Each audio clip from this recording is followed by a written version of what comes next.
WhatsApp guys, ओनी sir. और आज के इस पर्टिकुलर वीडियो में हम बात करेंगे कि टाटा की जो 3 कंपनियां हैं, क्या उनका सच में विलय होने वाला है। तो सबसे पहले जान लेते हैं कि विलय होता क्या है, किसी कंपनी का विलय क्या होता है।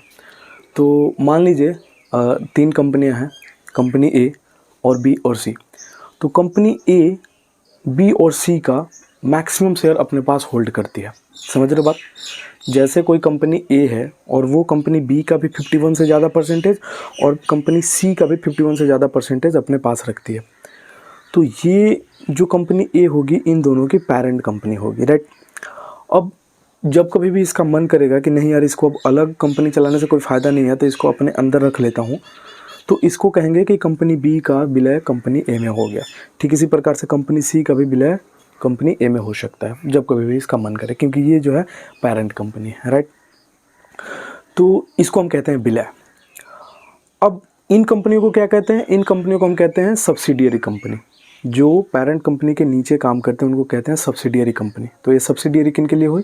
ये सब्सिडियरी हुई कंपनी ए के लिए। तो ऐसे ही यार, एक Tata consumer products limited TCPL नाम से एक कंपनी है टाटा की अपनी, और TCPL जो है पेरेंट कंपनी है इन 3 कंपनियों की। अब इन 3 कंपनियों के नाम कौन कौन से हैं? तो पहला है यार नैरिशिको बेवरेजेस।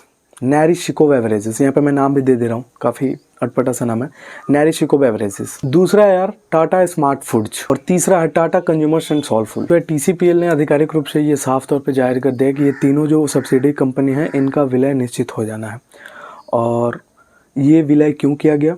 क्योंकि ये 4 कंपनी चल रही थी, तो मैनेजमेंट के जो मेंबर्स थे चारों में अलग अलग थे, कॉस्ट ज़्यादा आ रहा था और प्रॉफिट कम हो रहा था। तो इस वजह से ये तीनों कंपनियों की जो विलय हो गई वो टाटा TCPL में हो गई, right. Tata consumers and product limited में कर दिया गया।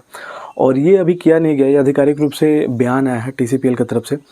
और हाल ही में तो जैसे ये सेकंड वाला अभी क्वार्टर ख़त्म हुआ है सितंबर में, तो उसके बाद इन्होंने ये बयान दिया है, जब उसकी मार्जिन उन्होंने देखी। तो अब होगा ये कि सारी कंपनियां एक में मिल जाएंगी, बोर्ड ऑफ मेंबर्स एक होंगे, CEOs एक होंगे, MDs जितने भी बोर्ड ऑफ मेंबर्स होते हैं एक होंगे, एक ही बोर्ड मीटिंग होगी, सारों का काम एक ही में हो जाएगा। तो ये फ़ायदा होगा, कॉस्ट कम पड़ेगा उनको और बेनिफिट ज़्यादा से ज़्यादा हो पाएगा। तो अब जितने भी इन ब्रांड्स के नाम आ रहे थे वो वैसे ही आएंगे, ऐसा नहीं है, वो वैसे ही आएंगे, लेकिन वो अलग अलग ना काम करके इसके निर्देशों पे काम करना शुरू कर देंगे। तो उनके जो एम्प्लॉयज़ हैं वो भी वैसे ही रहेंगे, उनकी पे स्केल कुछ उस पर कुछ इफेक्ट नहीं आने वाला। तो अगर आपको वीडियो अच्छा लगा, इन्फॉर्मेटिव लगा, तो प्लीज़ इस वीडियो को लाइक करो, चैनल सब्सक्राइब करो। अगर आप फेसबुक पे देख रहे हो तो फॉलो कर लो। मिलते हैं नेक्स्ट वीडियो में एक नए टॉपिक के साथ, और अगला वीडियो काफ़ी इंपॉर्टेंट होने वाला था। अगर आप ये वीडियो कुछ दिन के बाद भी देख रहे हो तो इसके जस्ट बाद वाला वीडियो देखो यार, काफ़ी मज़ेदार है। मिलते हैं नेक्स्ट वीडियो में नए टॉपिक के साथ, तब तक के लिए गुड डे।